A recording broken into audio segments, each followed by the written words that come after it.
Sepanjang tahun 2020, tepatnya dari bulan Maret hingga November, sebanyak 1.116 pasangan di Pali melangsungkan pernikahan sepanjang tahun 2020. Jumlah tersebut menurun dari tahun sebelumnya, yaitu sebanyak 1.131. Untuk tahun ini, 779 pasangan melaksanakan pernikahan di kantor urusan agama. Kepala Kantor Kementerian Agama Pali, Hasanuddin, mengatakan wabah COVID-19 menjadi penyebab para calon pasangan pengantin di Pali.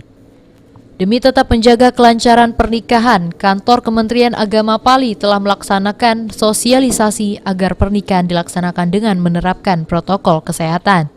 Pandemi untuk pernikahan di Pali, jika melihat dari data, memang mengalami penurunan ya. Penurunan di tahun 2020 ini jumlah peristiwa yang nikah hanya sebanyak 1.116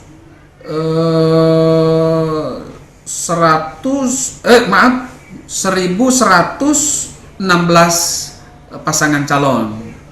Sementara jika kita bandingkan dengan di tahun 2019 sebelum pandemi, itu sebanyak 33 pasangan calon. Ini berarti cukup drastis mengalami penurunan. Selain itu, untuk mengantisipasi penyebaran wabah corona di KUA, Kemenak Pali telah mendistribusikan masker, sarung tangan, serta wastafel ke unit kantor urusan agama Pali. Aji, PAL TV.